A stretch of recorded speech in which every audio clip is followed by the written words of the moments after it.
നമസ്കാരം. മാന്യപ്രേക്ഷകർക്ക് ജ്യോതിഷവിധിയിലേക്ക് സ്വാഗതം.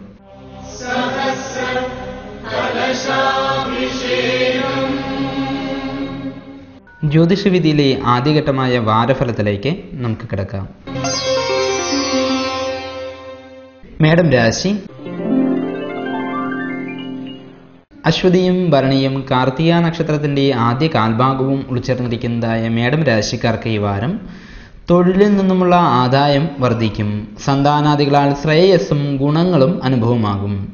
ഭാഗ്യാനുഭവങ്ങൾ ഉണ്ടാവുകയും ധനാഭിവൃദ്ധി കൈവരുകയും ഫലമാണ്. എതിർപ്പുകൾ പല ഭാഗങ്ങളിൽ നിന്നും ഉണ്ടാകുമെങ്കിൽ കൂടി അവയെയെല്ലാം തരണം ചെയ്യുവാനും സാധിക്കും. കുടുംബജനങ്ങളുമായി വാഗ്വാദങ്ങൾ ഉണ്ടാകാൻ ഇടയേണ്ട ഭാര്യാഭർത്തൃ കലഹവും ഉണ്ടായേക്കാം. ദോഷപരിഹാരാർത്ഥമായി ഭഗവതിങ്കൽ ലളിതാ സഹസ്രനാമ അർച്ചന വഴിപാട് നടത്തി പ്രാർത്ഥിച്ചു വരുന്നത് ഗുണം ചെയ്യും. ഇടവം രാശി.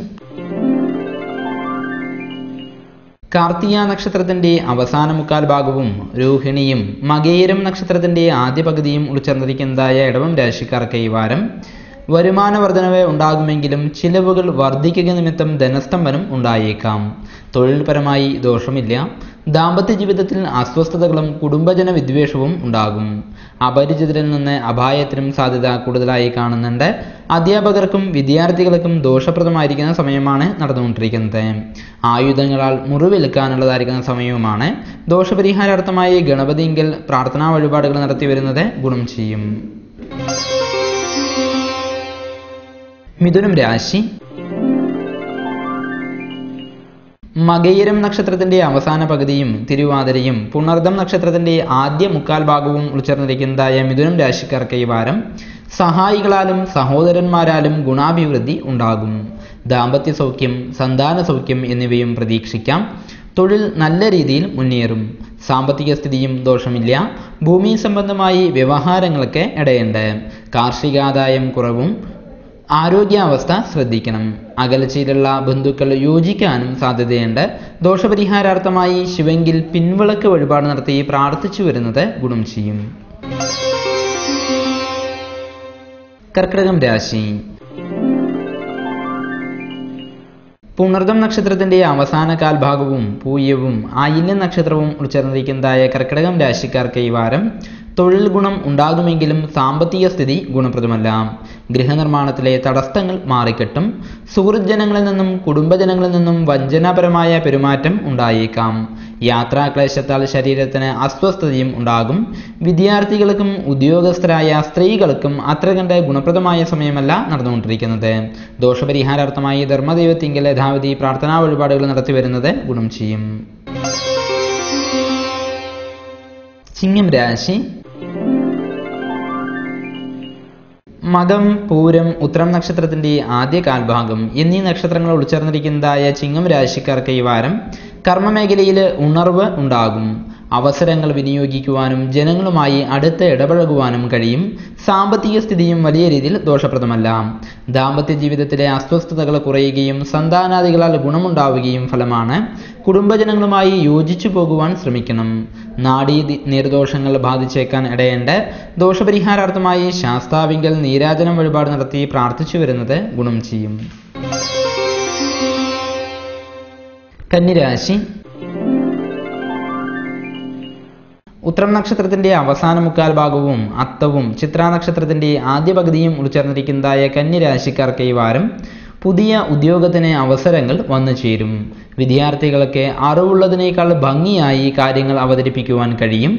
തൊഴിലിൽ ചിന്തിച്ച് പ്രവർത്തിച്ച് ഗുണമുണ്ടാക്കുവാനും സാധിക്കും. വരുമാനം ഉണ്ടാകുമെങ്കിൽ കൂടി രോഗശമനത്തിനായി ധനം ചെലവഴിക്കാൻ ഇടയുണ്ട്. ദമ്പതികൾ തമ്മിൽ കലഹസാധ്യത കൂടുതലായി കാണുന്നുണ്ട്. അശുഭ ചിന്തകൾ മനസ്സിൽ നിന്ന് അകറ്റുവാൻ പ്രത്യേകമായി ശ്രമിക്കേണ്ടതാണ്. ദോഷപരിഹാരാർത്ഥമായി ശ്രീകൃഷ്ണ ക്ഷേത്രത്തിൽ പാൽപായസം വഴിപാട് നടത്തി പ്രാർത്ഥിച്ചു വരുന്നത് ഗുണം ചെയ്യും. തുലാം രാശി. ചിത്രാ നക്ഷത്രത്തിന്റെ അവസാന പകുതിയും ചോതിയും വിശാഖം നക്ഷത്രത്തിന്റെ ആദ്യ മുക്കാൽ ഭാഗവും ഉൾച്ചേർന്നിരിക്കുന്നതായ തുലാം രാശിക്കാർക്ക് ഈ വാരം തൊഴിലിൽ തടസ്സങ്ങൾ ഉണ്ടാകുമെങ്കിലും കഠിന പ്രയത്നത്താൽ കാര്യസാധ്യം ഉണ്ടാകും. സഹപ്രവർത്തകരാൽ മനോവിഷമത്തിന് ഇടയുണ്ട്. ധനപരമായി പക്ഷേ വലിയ രീതിയിൽ ദോഷമില്ല. ആഗ്രഹങ്ങളും ആശയങ്ങളും ഉണ്ടാകുമെങ്കിൽ കൂടി സ്വന്തം പരിമിതികളെ മനസ്സിലാക്കി പ്രവർത്തിക്കണം. കുടുംബത്തിൽ വിഷമകരങ്ങളായ സംഭവ വികാസങ്ങൾ ഉണ്ടായേക്കാൻ ഇടയുണ്ട്. വളരെ കരുതലോടുകൂടി എല്ലാ കാര്യങ്ങളെയും നോക്കിക്കാണേണ്ടതുണ്ട്. ദോഷപരിഹാരാർത്ഥമായി ഭഗവതിയിൽ ലളിതാ സഹസ്രനാമ അർച്ചന വഴിപാട് നടത്തി പ്രാർത്ഥിച്ചു വരുന്നത് ഗുണം ചെയ്യും. വൃശ്ചികം രാശി.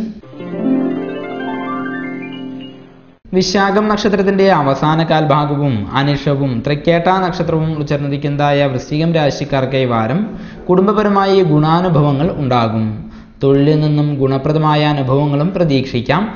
സഹജമായ കഴിവുകൾ നല്ല രീതിയിൽ പ്രകടിപ്പിക്കുവാൻ അവസരമുണ്ടാകും. ധനാഭിവൃദ്ധി കൈവരികയും ഫലമാണ്. പോലീസ്, സൈനിക മേഖലയിലുള്ളവർക്കും രാഷ്ട്രീയ പ്രവർത്തകർക്കും ഗുണപ്രദമായിരിക്കുന്ന സമയമല്ല. വീഴ്ചകളും മുറിവുകളും പറ്റുവാനും ഇടയുണ്ട്. ആ സമയങ്ങളിലുള്ള യാത്രകൾ പരമാവധി ഒഴിവാക്കുവാനും പ്രത്യേകം ശ്രദ്ധിക്കണം. ദോഷപരിഹാരാർത്ഥമായി ഭഗവതിങ്കിൽ ഐക്യമത്യ സൂക്ത പുഷ്പാഞ്ജലി വഴിപാട് നടത്തി പ്രാർത്ഥിച്ചു വരുന്നത് ഗുണം ചെയ്യും. ധനുരാശി. മൂലം, പൂരാടം, ഉത്രാടം നക്ഷത്രത്തിന്റെ ആദ്യ കാൽഭാഗം എന്നീ നക്ഷത്രങ്ങൾ ഉൾച്ചേർന്നിരിക്കുന്നതായ ധനുരാശിക്കാർക്ക് ഈ വാരം കുടുംബത്തിൽ സമാധാനാന്തരീക്ഷം ഉണ്ടാകും. വ്യവസ്ഥകളൊക്കെ അതീതമായി പ്രവർത്തിക്കുവാൻ കഴിയും. തൊഴിലിൽ നിന്ന് ആദായങ്ങൾ ഉണ്ടാകുമെങ്കിൽ കൂടി മാനസിക സമ്മർദ്ദം വർദ്ധിച്ചേക്കാം. അവഗണിക്കപ്പെട്ട അവസ്ഥ മാറി പരിഗണിക്കപ്പെടുന്നതിൽ ആശ്വാസം തോന്നിയേക്കും. ജീവിത പങ്കാളിയുമായി അഭിപ്രായ വ്യത്യാസത്തിനും കലഹത്തിനും സാധ്യതയുണ്ട്. ഉപകാരം ചെയ്തു കൊടുത്തവരിൽ നിന്നും വിപരീത പ്രതികരണങ്ങൾ വന്നു ചേരുവാനും ഇടയുണ്ട്. ദോഷപരിഹാരാർത്ഥമായി വിഷ്ണുവിങ്കിൽ അർച്ചന മുതലായ വഴിപാടുകൾ നടത്തി പ്രാർത്ഥിച്ചു വരുന്നത് ഗുണം ചെയ്യും. മകരം രാശി. ഉത്രാടം നക്ഷത്രത്തിന്റെ അവസാന മുക്കാൽ ഭാഗവും തിരുവോണവും അവിട്ടം നക്ഷത്രത്തിന്റെ ആദ്യ പകുതിയും ഉൾച്ചേർന്നിരിക്കുന്നതായ മകരം രാശിക്കാർക്ക് ഈ വാരം കുടുംബക്കാരുമായി നിലനിന്നിരുന്ന കലഹങ്ങൾ കുറഞ്ഞ് യോജിക്കുവാൻ ഇടയുണ്ട്. തൊഴിലിൽ കഷ്ടതയും വരുമാനത്തിൽ തടസ്സവും ഉണ്ടാകും. വിദ്യാർത്ഥികൾക്കും ഉദ്യോഗാർത്ഥികൾക്കും അത്ര കണ്ട് ഗുണപ്രദമല്ല.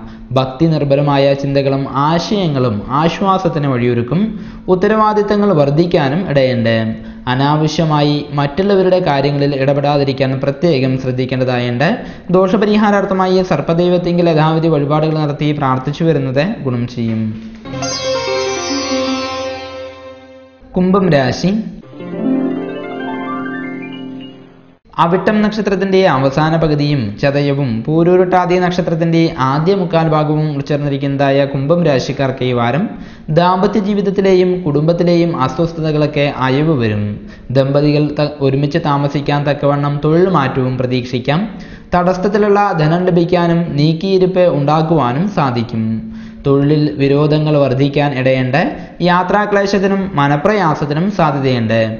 കീഴ്ജീവനക്കാരിൽ നിന്നും പ്രതികാരപൂർവമായ പെരുമാറ്റം ഉണ്ടായേക്കാനും ഇടയുണ്ട്. ദോഷപരിഹാരാർത്ഥമായി ശാസ്താവിങ്കിൽ എള്ളുകിഴി വഴിപാട് നടത്തി പ്രാർത്ഥിച്ചു വരുന്നത് ഗുണം ചെയ്യും. മീനം രാശി. പൂരൂരുട്ടാതി നക്ഷത്രത്തിന്റെ അവസാന കാൽഭാഗവും ഉത്രട്ടാതിയും രേവതി നക്ഷത്രവും ചേർന്നിരിക്കുന്നതായ മീനം രാശിക്കാർക്ക് ഈ വാരം സാമ്പത്തികാഭിവൃദ്ധി ഉണ്ടാകും. സ്വന്തം ആശയങ്ങളും മറ്റുള്ളവരുടെ പണവും ഉപയോഗിച്ച് പുതിയ പദ്ധതിക്ക് രൂപകൽപ്പന ചെയ്യും. പക്ഷേ ചിന്തയിൽ ഒതുങ്ങാത്ത ആശയങ്ങൾ ഉപേക്ഷിക്കുവാനും പ്രത്യേകമായി ശ്രദ്ധിക്കേണ്ടതായുണ്ട്.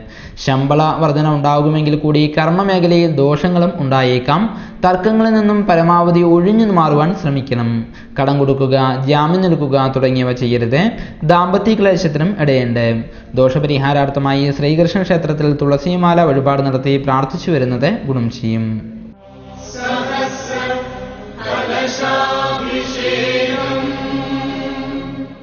ജ്യോതിഷവിധിയിലെ രണ്ടാം ഘട്ടമായ നക്ഷത്രഫലത്തിലേക്ക് നമുക്ക് കിടക്കാം. ചോതി നക്ഷത്രം. നക്ഷത്രക്രമത്തിൽ 15ാം സ്ഥാനമാണ് ചോതി നക്ഷത്രത്തിന് കൽപ്പിച്ചിരിക്കുന്നത്. ആകാശത്തിൽ പൊൻകട്ട പോലെ കാണപ്പെടുന്ന ഒരു നക്ഷത്രമാണ് ചോതി നക്ഷത്രം. സത്യവും ന്യായവും വിനയവും ഉള്ള ചോതി നക്ഷത്രക്കാർക്ക് ബുദ്ധിവൈഭവവും നിരീക്ഷണ പാഠവും ജന്മസിദ്ധമാണ്. സ്വന്തം പ്രയത്നം കൊണ്ട് പുരോഗതി നേടുവാൻ ഇഷ്ടപ്പെടുന്ന ഇവർ ആത്മനിയന്ത്രണത്തോടുകൂടി പെരുമാറുന്നവരാണ്. സഹായം അഭ്യർത്ഥിച്ചു വരുന്നവരെ സഹതാപത്തോടെ നോക്കിക്കാണുന്ന ഇവർക്ക് ചതിവ് പറ്റാനും എളുപ്പമാണ്. നല്ല സുഹൃത്തുക്കളെയും കപടനാട്യക്കാരെയും തമ്മിൽ തിരിച്ചറിയാൻ ഇവർക്ക് പൊതുവെ കഴിയാറില്ല. അതുപോലെ മറ്റുള്ളവരെ പറ്റി സ്വരൂപിച്ച അഭിപ്രായം മാറ്റാനും ഇവർ തയ്യാറാവില്ല. ഈ നക്ഷത്രത്തിൽ ജനിച്ച മിക്കവരും നല്ല ആരോഗ്യമുള്ളവരും ആകർഷണീയമായ ശരീരത്തോടു കൂടിയവരും ആയിരിക്കും. ഇവരുടെ പുറം വടിവും ഉള്ളം കാലുകളും ഉയർന്നിരിക്കും. മിക്കവാറും പുഷ്ടിയുള്ള ശരീരമായിരിക്കും ഇവരുടേത്. ഏത് കാര്യത്തിലും നല്ല സാമർഥ്യമുള്ളവരായിരിക്കും ചോതി നക്ഷത്രക്കാർ. തങ്ങളുടെ സ്വാതന്ത്ര്യത്തിന് തടസ്സം വരാത്ത വിധം സ്വന്തം നിലയിൽ കാര്യലാഭങ്ങളില്ലാത്തതാണെങ്കിൽ പോലും ഇവർ ആർക്കു വേണ്ടിയും ബുദ്ധിമുട്ടാനും കഷ്ടപ്പെടാനും മടി കാണിക്കില്ല. എന്നാൽ തൻ്റെ സ്വാതന്ത്ര്യം നഷ്ടപ്പെടുത്തിക്കൊണ്ട് മറ്റൊരാളുടെ കീഴിൽ പണിയെടുക്കുക എന്നത് ഇവർക്ക് തീരെ ഇഷ്ടപ്പെടുന്ന കാര്യമല്ല. അഭിമാനബോധവും ഏതു ദുർഘടസന്ധിയിലും പതറാത്ത മനസ്സും ഇവർക്കുണ്ടായിരിക്കും. ഒരു സാമാന്യ മര്യാദയിൽ കവിഞ്ഞ് എത്ര വലിയവരെയും ഇവർ ബഹുമാനിക്കാനും ആശ്രയിക്കാനും തീരെ ഇഷ്ടപ്പെടില്ല. ഈ സ്വഭാവം ഒന്നുകൊണ്ട് മാത്രം ജീവിതത്തിൽ പല ശത്രുക്കളെയും ഇവർ സമ്പാദിക്കും. മാത്രമല്ല മറ്റുള്ളവരുടെ ആരോപണങ്ങൾക്കും വിമർശനങ്ങൾക്കും ഇത് വഴിതെളിക്കുകയും ചെയ്യും. തന്നെ ആശ്രയിക്കുന്നവർക്കും സ്നേഹിക്കുന്നവർക്കും വേണ്ടി എന്ത് ചെയ്യാനും ഇവർ മടിക്കില്ല. എന്നതുപോലെ തനിക്ക് ഹിതമില്ലാത്തവരോട് എന്തു പ്രതികാരവും വേണ്ടി വന്നാൽ ചെയ്തെന്നും വന്നേക്കും. ചോതി നക്ഷത്രക്കാർ പൊതുവെ ശാന്തശീലരായിരിക്കുമെങ്കിൽ കൂടി നിർബന്ധ ബുദ്ധിയും സ്വാതന്ത്ര്യബോധവും അല്പം കൂടുതലായിരിക്കും. ഇവരുടെ സ്വഭാവത്തിലെ മറ്റൊരു പ്രത്യേകത തങ്ങളുടെ പ്രവൃത്തികളെ മറ്റാരും എതിർക്കുകയോ വിമർശിക്കുകയോ ചെയ്യരുതെന്നാണ്. ഇതിവർക്ക് തീരെ ഇഷ്ടമുള്ള കാര്യമായിരിക്കില്ല. ഇത്തരം സന്ദർഭങ്ങളിൽ പെട്ടെന്ന് ശോഭിക്കാറുള്ള ഇവർ ചിലപ്പോൾ വളരെ സാഹസികമായി പെരുമാറിയെന്നും വന്നേക്കും. ശാരീരികമായി ചില്ലറ അസ്വസ്ഥതകൾ ഉണ്ടായാലും ഇവർ അതിനെ കാര്യമായി പരിഗണിക്കാറില്ല. സുദൃഢമായ ഈ മനഃശക്തിയും വൈരാഗ്യബുദ്ധിയുമാണ് ഇവരെ എല്ലാ കാര്യത്തിലും വിജയിപ്പിക്കുന്നത്. പങ്കാളിയുമായി ഇടയ്ക്കിടെ കലഹിക്കുമെങ്കിലും അത് രഹസ്യമായി വയ്ക്കാൻ ശ്രമിക്കുന്ന ഇവർ കുടുംബ ഭദ്രതയ്ക്ക് പ്രത്യേക പ്രാധാന്യം നൽകുന്നവരായിരിക്കും.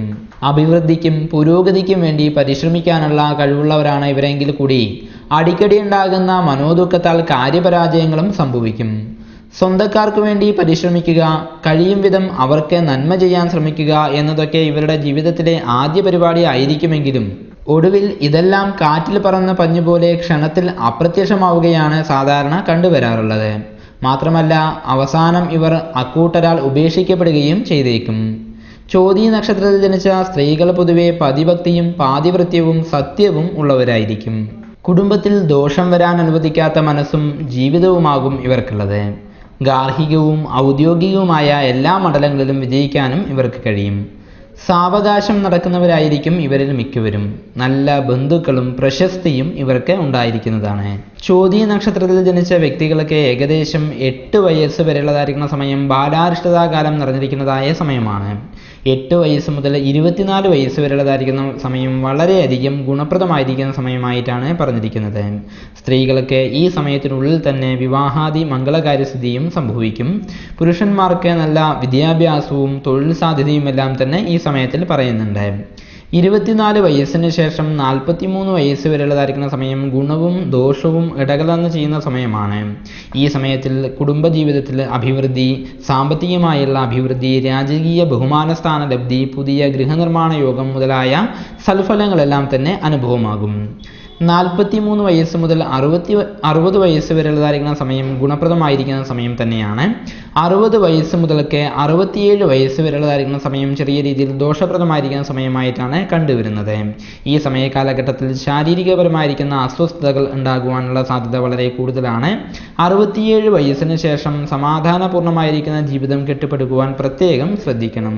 ചോതി നക്ഷത്രത്തിന് പ്രതികൂലമായിരിക്കുന്ന നക്ഷത്രങ്ങൾ അനിഷം, മൂലം, ഉത്രാടം എന്നീ നക്ഷത്രങ്ങളും ഇടവം രാശിയിൽ ഉൾപ്പെട്ട നക്ഷത്രമായ കാർത്തിക, രോഹിണി, മകീരം എന്നീ നക്ഷത്രങ്ങളും പ്രതികൂലമായിരിക്കുന്ന നക്ഷത്രങ്ങളാണ്. ഈ നക്ഷത്രത്തിൽ ജനിച്ച വ്യക്തികളുമായി ആശയവിനിമയം ചെയ്യുന്നതും കൂട്ടു ബിസിനസ്സിൽ ഏർപ്പെടുന്നതും ദോഷത്തിൽ കലാശിക്കുമെന്നാണ് പൊതുവെയുള്ള വിശ്വാസം. ഇവർക്ക് ശനിയുടെയും കേതുവിൻ്റെയും സൂര്യൻ്റെയും ദശാകാലം പൊതുവെ ദോഷപ്രദമായിരിക്കുന്ന സമയമായതിനാൽ ഈ സമയത്തിൽ വിധിപ്രകാരമുള്ള പരിഹാരക്രമങ്ങൾ നടത്തേണ്ടത് അത്യാവശ്യമാണ്. തിരുവാതിര, ചോതി, ചതയം എന്നീ ജന്മാനുജന്മ നക്ഷത്രങ്ങൾ ക്ഷേത്ര ദർശനത്തിനും മറ്റ് ശുഭകാര്യങ്ങൾക്കും വളരെയധികം ഉത്തമമാണ്. സർപ്പത്തിനും പ്രാർത്ഥിക്കുന്നതും വളരെ നല്ല രീതിയിൽ ഗുണം ചെയ്യും. രാഹുപ്രീതികരങ്ങളായ കർമ്മങ്ങൾ ചെയ്യുന്നതും സർപ്പക്കാവിൽ വൃക്ഷത്തൈകൾ വെച്ചുപിടിപ്പിക്കുന്നതുമെല്ലാം തന്നെ വളരെയധികം ഗുണപ്രദമാണ്. രാശിയുടെ അധിപനായ ശുക്രനെ പ്രീതിപ്പെടുത്തുന്ന ക്രമങ്ങളായ മഹാലക്ഷ്മി ഭജനം, ലളിതാ സഹസ്രനാമ ജപം തുടങ്ങിയവയും ഗുണം ചെയ്യും. വെള്ളിയാഴ്ചയും ചോതി നക്ഷത്രവും ചേർന്ന് വരുന്ന ദിവസത്തിൽ സവിശേഷ പ്രാധാന്യത്തോടുകൂടി വ്രതജപാദികൾ ചെയ്യാവുന്നതാണ്. ചോതി നക്ഷത്രത്തിന് അനുയോജ്യമായിരിക്കുന്ന ചോതി നക്ഷത്രത്തിന്റെ ജന്മവൃക്ഷം നീർമരുതാണ്. മഹിഷമാണ് മൃഗം. കാക്ക പക്ഷി, പുരുഷയോനി, ദേവഗണം, വായു ഭഗവാനാണ് താരദേവത. ചോതി നക്ഷത്രത്തിൽ ജാതരായിരിക്കുന്ന വ്യക്തികൾക്ക് അനുയോജ്യമായ നിറങ്ങൾ വെള്ളയും ഇളനീലയും കറുപ്പുമാണ്. അനുയോജ്യമായ രത്നം ഗോമേതകമാണ്.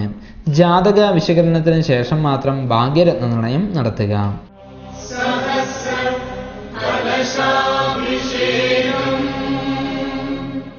ജ്യോതിഷവിധിയിലെ മൂന്നാം ഘട്ടമായ കത്തുകളിലേക്ക് നമുക്ക് കിടക്കാം. ഈ ആഴ്ച നമ്മൾക്ക് കൊടുവായൂരിൽ നിന്നും ജയലക്ഷ്മിയാണ് നമ്മൾക്ക് എഴുത്തെഴുതിയിരിക്കുന്നത്. എൻ്റെ മകളുടെ ജാതകം ഇതിനോടൊപ്പം അയക്കുന്നുണ്ട്. എൻ്റെ മകൾ ഡൽഹിയിൽ ജോലി ചെയ്യുകയാണ്. വിവാഹത്തെക്കുറിച്ച് പ്രധാനമായി അറിയണം എന്നുള്ളതാണ് പ്രധാനമായിട്ടും പറഞ്ഞിരിക്കുന്നത്. ഒപ്പം തന്നെ ഇപ്പോഴത്തെ സമയത്തിനെ കുറിച്ചും അറിയണം എന്നുള്ളത് പ്രധാനമായിട്ടും സൂചിപ്പിച്ചിട്ടുണ്ട്. 1988 ഡിസംബർ മാസം 2-ാം തീയതി വെള്ളിയാഴ്ച കാലത്ത് 10:15 ജനനം. ലക്നൌവിലാണ് ജനിച്ചിരിക്കുന്നത്. ജാതകപ്രകാരം പ്രധാനമായും മകരലഗ്നം. ലഗ്നം 2-ൽ രാഹു, 3-ൽ ചൊവ്വ, 5-ൽ വ്യാഴം, അഷ്ടമത്തിൽ ചന്ദ്രനും കേതുവും, 10-ാം ഭാവത്തിൽ ശുക്രൻ, 11-ൽ സൂര്യബുധന്മാരുടെ യോഗം, 12-ൽ ശനി ഗുളികൻ എന്നുള്ളതായിരിക്കുന്ന ഗുണപ്രദമായിരിക്കുന്ന ജാതകം തന്നെയാണ്.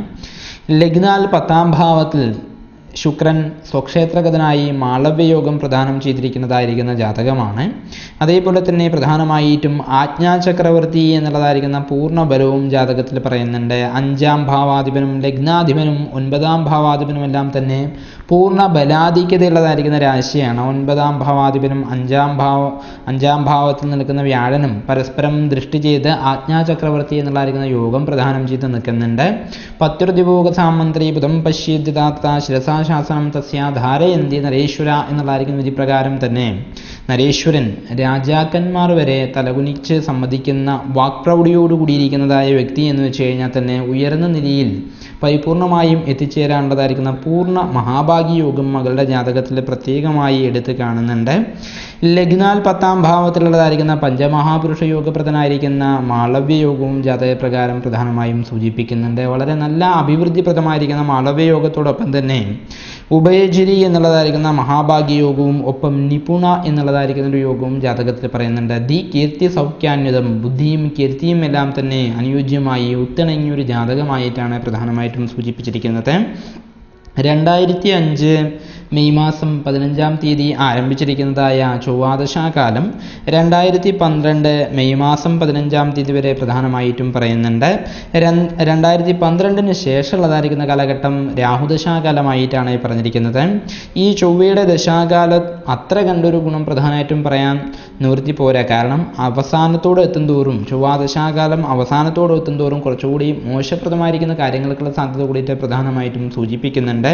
2012 മെയ് മാസം 15-ാം തീയതിക്ക് ശേഷം വളരെ നല്ല അഭിവൃദ്ധിപ്രദമായിരിക്കുന്ന സമയമായിട്ടാണ് ജാതകപ്രകാരം സൂചിപ്പിച്ചിരിക്കുന്നത്. വിവാഹത്തിനും മറ്റ് ശുഭകാര്യങ്ങൾക്കും എല്ലാം തന്നെ അനുയോജ്യമായിരിക്കുന്ന സമയം എന്നുള്ള സൂചിപ്പിക്കുന്നത് മെയ് മാസം 15-ാം തീയതിക്ക് ശേഷം മാത്രമായിരിക്കും. അതുവരെയുള്ളതായിരിക്കുന്ന ചൊവ്വയുടെ ദശാകാലം വളരെ ശ്രദ്ധിക്കേണ്ടതായിരിക്കുന്ന കാലഘട്ടമായിട്ടാണ് പ്രധാനമായിട്ടും പറഞ്ഞിരിക്കുന്നത്. നല്ല ഗുണാനുഭവങ്ങൾ ഉണ്ടാകുന്ന സൂചിപ്പിക്കുന്നുണ്ട്. കാരണം ഭൗമസ്യ സ്വദശാഫലാനി ഹുദബു ഭൂഭാഹവാദീർധനം വൈഷജ്യാന്തവഞ്ചനേശ്യ വിവിധ ക്രൗര്യർധനസ്യാഗമ എന്നുള്ള വിധിപ്രകാരം രാജാക്കന്മാരിൽ നിന്നും മറ്റുമെല്ലാം തന്നെ ധനം ലഭിക്കാനുള്ള പൂർണ്ണയോഗം ജാതകപ്രകാരം പറയുന്നുണ്ടെങ്കിൽ കൂടിയിട്ട് തൃഷ്ണാശ്ര രക്തപിത്തം ജ്വരം അനലവിഷാശ്രാത്തി കുഷ്ഠാക്ഷി രോഗം ഗുൽമാപസ്മാർമജ്ജ എന്നുള്ള വിധിപ്രകാരം ശാരീരികപരമായിരിക്കുന്ന അസ്വസ്ഥതകൾക്കും കൂടിയിട്ട് സാധ്യത ചെറുതായിട്ട് സൂചിപ്പിക്കുന്നുണ്ട്. ഈ ചൊവ്വയുടേതായിരിക്കുന്ന ദശാകാലത്തിൽ പ്രത്യേകമായിട്ട് അസ്ഥി സംബന്ധമായിട്ടും മജ്ജാസംബന്ധമായുള്ള അസുഖങ്ങൾക്കും രക്തസംബന്ധമായിരിക്കുന്ന അസുഖങ്ങൾക്കും ഉള്ളതായിരിക്കുന്ന ചെറിയ സാധ്യത പ്രധാനമായിട്ടും സൂചിപ്പിക്കുന്നുണ്ട്. ആരോഗ്യപരമായിരിക്കുന്ന കാര്യത്തിൽ വളരെയധികം ശ്രദ്ധ വേണം. ഒപ്പം തന്നെ ഇരുചക്ര വാഹനമോ മറ്റോ ഉപയോഗിക്കുന്നുണ്ടെങ്കിൽ അതും പ്രത്യേകമായിരിക്കുന്ന ശ്രദ്ധ വേണ്ടതാണ്. ഏഴരശനിയുടെ സമയമോശം ഉണ്ടായിരുന്നത് 2011 നവംബർ മാസം 15-ാം തീയതിയോട് കൂടിയിട്ട് മുഴുവനായിട്ട് കഴിഞ്ഞു. അപ്പോൾ ശനിപ്പഴയുടെ സമയമോശങ്ങളെല്ലാം തന്നെ അവസാനിച്ചു.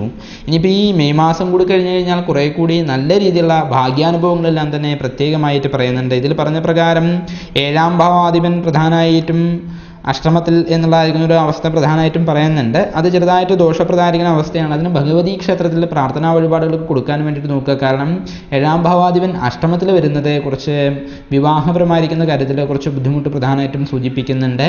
അതിനാൽ തന്നെ കുട്ടി സോമവാരവ്രതം, മോളെ കൊണ്ട് സോമവാരവ്രതം, അതായത് തിങ്കളാഴ്ച ദിവസം വ്രതാനുഷ്ഠാനം ചെയ്യിപ്പിക്കുന്നത് വളരെയധികം ശ്രേയസ്കരമായിട്ടാണ് പ്രധാനമായിട്ടും സൂചിപ്പിക്കുന്നത്. ഒപ്പം തന്നെ ചന്ദ്രനെ പ്രീതിപ്പെടുത്തുന്ന കർമ്മങ്ങൾ, അതായത് ഭഗവതിയെ പ്രാർത്ഥിക്കുന്നതും ഉമാമഹേശ്വര പൂജയോ ഇല്ലെങ്കിൽ ഉമാമഹേശ്വര ക്ഷേത്ര ദർശനം നടത്തുന്നതോ വളരെയധികം ഗുണം ചെയ്യും. അങ്ങനെയുള്ള വഴിപാടുകളും പ്രാർത്ഥനകളെല്ലാം ചെയ്തു കഴിഞ്ഞാൽ തന്നെ ഒരു പരിധിവരെ ദോഷകാഠിന്യം കുറയ്ക്കാൻ സാധിക്കുന്നതാണ്. ഇതിൽ ഏറ്റവും പ്രാധാന്യം അർഹിക്കുന്നതായിരിക്കുന്ന വിഷയം തിങ്കളാഴ്ച ദിവസം വ്രതാനുഷ്ഠാനം ചെയ്യുക എന്നുള്ളതാണ് പ്രധാനമായിട്ടും സൂചിപ്പിച്ചിരിക്കുന്നത്. 2012 ആരംഭിക്കുന്നതായിരിക്കുന്ന രാഹുവിൻ്റെ ദശാകാലത്തിൻ്റെ ദൈർഘ്യം 2030 മെയ് മാസം 15-ാം തീയതി വരെയുള്ളതായിരിക്കുന്ന സമയമാണ്. ഇത് ഗുണവും ദോഷവും ഇടകലർന്ന് ചെയ്യുന്നതായിരിക്കുന്ന സമയമാണെങ്കിൽ കൂടിയിട്ട് 2015 ജനുവരി മാസം 27-ാം തീയതിക്ക് ശേഷം വ്യാഴൻ്റേതായിരിക്കുന്ന അപഹാര സമയം ആരംഭിക്കുന്നുണ്ട്. ആ വ്യാഴൻ്റേതായിരിക്കുന്ന അപഹാര സമയമായിരിക്കും കുറേ കൂടി മെച്ചം ചെയ്യുന്നതായിരിക്കുന്ന സമയമായിട്ട് സൂചിപ്പിച്ചിരിക്കുന്നത്.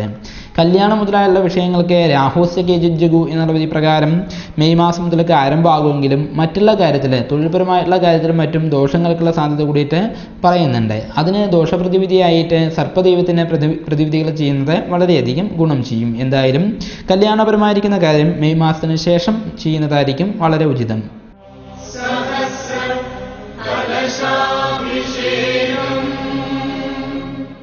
ഗ്രഹങ്ങളുടെ ചാരവശാലുള്ള സ്ഥിതിവിഗതികൾ കണക്കാക്കിയാണ് ജ്യോതിഷവിധി തിട്ടപ്പെടുത്തിയിരിക്കുന്നത്. ഓരോരുത്തരുടെയും ജനന സമയം അനുസരിച്ച് ഇതിൽ പറഞ്ഞിരിക്കുന്നതായ കാര്യങ്ങളിൽ ഏറ്റക്കുറച്ചിലുകൾ വന്നേക്കാം. നിങ്ങളുടെ യഥാർത്ഥ രീതിയിലുള്ള ഫലം അറിയുന്നതിന് ഒരു ദൈവജ്ഞനെ നേരിൽ സമീപിക്കുക. ജ്യോതിഷവിധിയെക്കുറിച്ചുള്ള നിങ്ങളുടെ അഭിപ്രായങ്ങളും നിർദ്ദേശങ്ങളും കത്തുകളും ഞങ്ങളെ എഴുതി അറിയിക്കേണ്ടതായ വിലാസം: the producer, UTV, Aditya N, Manangode, Nenmara. ജ്യോതിഷ സംബന്ധമായ നിങ്ങളുടെ സംശയങ്ങൾക്കും ആവശ്യങ്ങൾക്കും നേരിൽ ബന്ധപ്പെടേണ്ടതായ വിലാസം: പാടൂർ ജുഡ്സൻ, KP ശ്രീവാസ്തവ്, SBT ബാങ്കിന് സമീപം, ആലത്തൂർ. Phone number 9447320192. ഈ ആഴ്ചയിലെ ജ്യോതിഷവിധി ഇവിടെ സമാപിക്കുന്നു. വിശാഖം നക്ഷത്രത്തിൻ്റെ വിശേഷ ഫലങ്ങളുമായി അടുത്ത ആഴ്ച വീണ്ടും കാണാം. നന്ദി, നമസ്കാരം.